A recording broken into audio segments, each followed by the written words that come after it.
एक कुटीर उद्योग एक दिन में कुछ खिलौने निर्मित करता है, कुछ खिलौना बनाता है। कुटीर उद्योग कहते हैं, उद्योग मतलब कारखाना जहाँ सामान बनता है, ठीक है।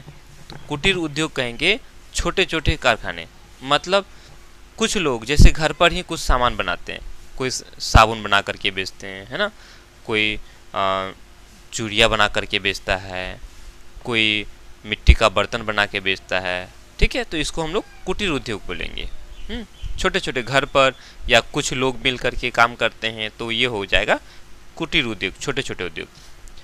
खिलौने बनाता है, तो प्रत्येक खिलौने का जो मूल्य है ना 55 में से एक दिन में निर्माण किए गए खिलौनों की संख्या को घटाने से प्राप्त संख्या के बराबर है। एक ही खिलौने का मूल्य कितना है, तो जो उद्योग है एक दिन में जितना वो खिलौना बनाता है, ठीक है, 55 में से उस खिलौना को अगर घटा देंगे, जितना बचता है उतना रुपया एक खिलौना का कीमत हो जाता है। नहीं समझ में आया?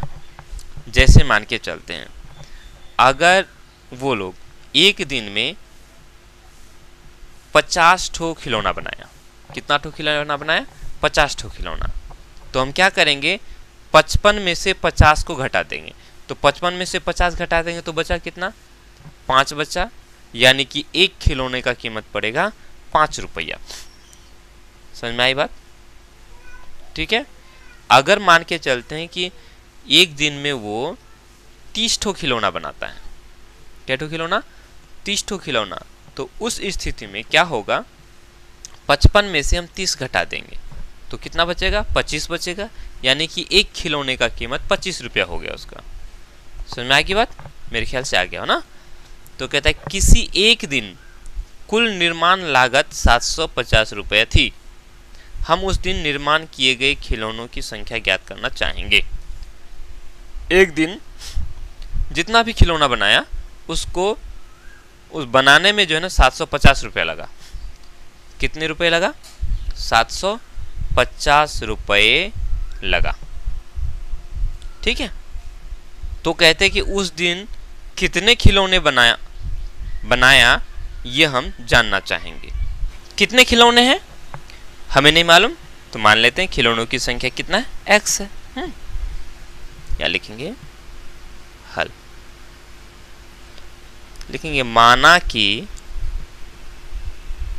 ठीक है, माना कि निर्मित खिलौने ही निर्मित करता है, खिलौना बनाता है, खिलौने का निर्माण करता है ना। माना कि निर्मित खिलौनों की संख्या, निर्मित खिलौनों की संख्या कितनी है? मान लेते हैं x ठो, ठीक है। एक दिन में वो x ठो खिलौना बना लेता है, मान के चलते हैं, या जिस दिन की बात कर रहा उस दिन की, ठीक है। उस दिन कितना खिलौना बनाया? x ठो खिलौना बनाया, ठीक है। चलो अब एक खिलौने का कीमत कितना हो जाएगा? चूंकि हम जानते हैं जितना खिलौना बनाएगा, है ना, 55 में से हम उसको घटा देंगे। तो x ठो खिलौना बनाया तो हम क्या करेंगे? 55 में से x घटा देंगे तो वो एक ठो खिलौना का कीमत हो जाएगा। तो यहाँ लिखेंगे, क्या लिखेंगे? एक खिलौने की, एक खिलौने की निर्माण लागत, निर्माण करने में लागत, निर्माण लागत, एक खिलौना बनाने में कितना खर्चा आएगा? तो 55 में से हम x घटा देंगे, 55 घटा x, क्योंकि प्रश्न में यही कहा है ना। एक खिलौने का कीमत कितना होगा? तो जितना खिलौना बनाएगा 55 में से उसको घटा देंगे। तो 55 में से हमने खिलौनों की संख्या को घटा दिया, ठीक है। अब ये हमारा हो गया एक ही खिलौने का कीमत हो गया, ठीक है। अब जब ये एक खिलौना का कीमत हो गया तो कुल खिलौनों का कीमत कितना हो जाएगा? उस दिन जितना भी उन्होंने खिलौना बनाया है कि नहीं, खिलौना बनाया ना जी, कितना खिलौना बनाया होगा, x ठो खिलौना बनाया ना, तो x ठो खिलौना का कीमत कितना हो जाएगा, एक ठो खिलौना का कीमत 55 घटा x है, तो x ठो खिलौना का कीमत कितना हो जाएगा, जैसे हमें अगर बताया जाए 15 ठो खिलौना है, ठीक है, एक ठो खिलौना की कीमत 5 रुपया है, एक ठो खिलौना का कीमत 5 रुपया, अब 15 ठो खिलौना है, तो 15 ठो खिलौना का कीमत कितना हो जाएगा, 15 और 5 को गुना कर दोगे, 15 गुना 5 करोगे नहीं, तो जो मिलेगा वो हमारा 15 खिलौना का कीमत हो जाएगा। ठीक उसी तरह से यहाँ भी हम करेंगे, x ठो खिलौना का कीमत कितना हो जाएगा, x गुना इतना कर देंगे, ठीक है, यहाँ लिख लोगे कुल खिलौने या कुल खिलौने की निर्माण लागत की निर्माण लागत, ठीक है, कितना हो जाएगा, इन दोनों को गुना कर देंगे, x गुना 55 घटा x, वैसे यहाँ नहीं भी लिखने से चलता, आगे लिख लेते हैं, इतना हो गया, यहाँ लिखेंगे प्रश्नानुसार, ये ना भी लिखने से हो जाता है, यहाँ लिख लेते हैं हम लोग। क्या कहा है, किसी एक दिन कुल निर्माण लागत 750 रुपये थी, उस दिन का कुल खिलौने की निर्माण लागत कितना हम लोगों ने यहाँ निकाला, x गुना 55 घटा x बराबर 750 हो जाएगा। नहीं समझ में आया कि नहीं, एक बार फिर समझ लो, एक दिन जितना भी खिलौना है उन सबको बनाने में उसको 750 रुपया लगा, उस दिन मान लेते हैं वो x ठो खिलौना बनाया, ठीक है, 750 रुपये में कै ठो खिलौना बनाया, x ठो, और एक ठो खिलौना का दाम कितना है, 55 घटा x ठो, ठीक है, समझ में आई, तो x ठो खिलौना बनाया, 55 घटा x एक ठो खिलौना का दाम है, दोनों को गुना करेंगे तो कितना हो जाएगा, 750 हो जाएगा, बस वही काम करेंगे, यही करना है ना, x गुना 55 घटा x बराबर 750 हो गया, ठीक है,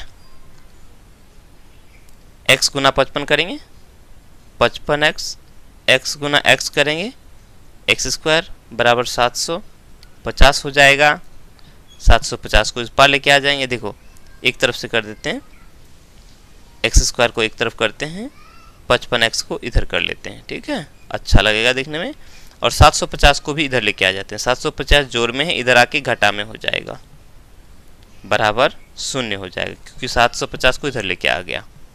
अब देखो माइनस है ना, माइनस से सबको भाग कर दो तो क्या हो जाएगा, प्लस में हो जाएगा, ये प्लस में है तो माइनस में हो जाएगा, 55x, ये माइनस है तो प्लस हो जाएगा, 750 बराबर 0। यहाँ तक हो गया। अब इसको हम लोग आगे बढ़ाएंगे, गुणनखंडन विधि से इसका हल निकालेंगे। गुणनखंड करने के लिए क्या करेंगे, यहाँ पुनः वही बात, ये एक्स स्क्वायर किसी के साथ गुना नहीं हो रहा है तो हम 750 का गुणनखंड करेंगे।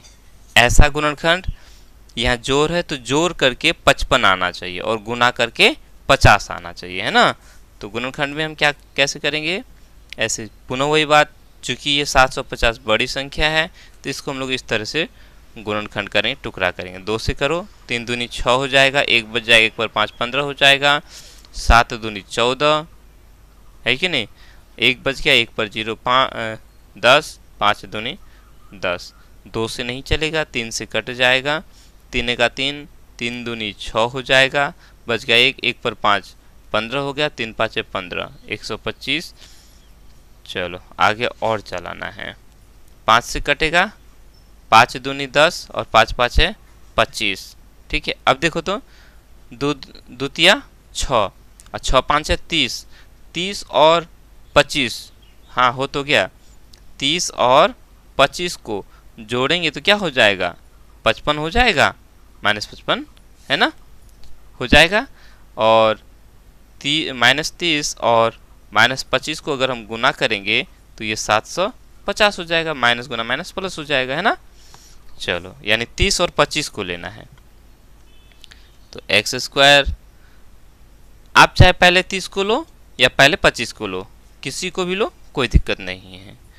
तो 30x माइनस 25x और ये 750 है तो 750 इसको रहने दो। ठीक है, आगे बढ़ाएंगे तो क्या हो जाएगा, इन दोनों में हम कॉमन लेंगे, दोनों में हम देखेंगे दोनों में x कॉमन है, x ले लिया, इसका x रह गया, माइनस 30x में से x बाहर कर दिया, 30 रह गया। अब यहाँ माइनस, इस प्लस में 2 ठो माइनस होता है तो 1 ठो माइनस कॉमन, यहाँ 25 है, 750 में 25 है, चूँकि हमने देखा 30 और 25 को गुना करते हैं तो 750 होता है, यानी कि 25 दोनों जगह है। तो 25x में से 25 निकाला, x रह गया, प्लस में से 1 ठो माइनस निकाले, 1 ठो माइनस बच गया,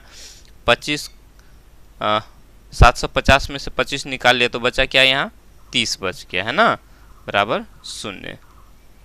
आगे बढ़ाएंगे तो क्या हो जाएगा, हम यहाँ देख पा रहे हैं x घटा 30 यहाँ भी है, x घटा 30 यहाँ भी है, तो हम इसको कॉमन में ले सकते हैं x घटा 30 को, और यहाँ x घटा 25 रह गया तो x घटा 25 बराबर 0। अब इसमें आ गया, अब इसको हम लोग क्या करते हैं, एक बार ये x घटा 30 को 0 करते हैं, दूसरी बार हम x घटा 25 को 0 करेंगे। ठीक है, तो x घटा 30 बराबर 0 कर दिए तो यहाँ से x का मान हमारा 30 निकल गया, ये घटा 30 है बराबर के उस पर प्लस में 30 आ गया है ना। और एक बार x घटा 25 को करेंगे 0 तो यहाँ से भी हमारा x का मान 25 निकल गया। x का मान हम लोग का 30 और 25 आया। ठीक है, 30 भी आया और 25 भी आया, तो दोनों ही आंसर हमारा सही है। ठीक है, यानी कि हम कहेंगे उस दिन में जो है कितने खिलौने बनाए, 30 खिलौने। ठीक है, और प्रत्येक खिलौने का कीमत कितना हो जाएगा, अगर उन्होंने 30 खिलौना बनाया तो एक खिलौने का कीमत क्या हो जाएगा, चूंकि 55 में से हम 30 घटा देंगे तो 55 में से 30 घटा देंगे तो 25 हो गया, यानी कि एक खिलौने का कीमत कितना हो गया, 25 रुपया। ठीक है, तो 30 खिलौना, तो 30 खिलौना को हम 25 से गुना करेंगे तो कितना हो जाएगा, 750 हो जाएगा। नहीं, वहीं यदि उन्होंने 25 खिलौना बनाया, कितने खिलौना बनाया, अगर उन्होंने 25 खिलौना बनाया तो एक खिलौने का कीमत कितना हो जाएगा, 55 में से 25 घटा देंगे तो कितना हो जाएगा, 30 हो जाएगा। यदि उन्होंने 30 खिलौना बनाया, अगर उन्होंने 30 खिलौना बनाया तो एक खिलौने का कीमत 25 रुपये पड़ेगा। अगर 25 खिलौना बनाया है तो एक खिलौने की कीमत 30 रुपया हो जाएगा। नहीं, तो 30 रुपया एक खिलौने का कीमत और बनाया 25, तो 25 गुना 30 करेंगे तो वही 750 हो जाएगा। नहीं, दोनों ही स्थिति में आंसर हमारा सही है। ठीक है, अब मर्जी उसकी 30 भी बनाया हो सकता है या 25 भी बनाया हो सकता है। बस हो गया, इतना ही करना था, ये हम लोग का बनकर रेडी हो गया। ठीक है, या यहाँ लिख सकते हैं, अतः उस दिन है ना, निर्माण किए गए खिलौनों की संख्या 30 या 25 होगी। ठीक है, दोनों में से कोई सा भी होगा, कोई दिक्कत वाली बात नहीं है। 30 ठो खिलौना बनाएगा तो 25 रुपया करके पड़ेगा, 25 ठो खिलौना बनाएगा तो 30 रुपया करके पड़ेगा। ठीक है, बस हो गया।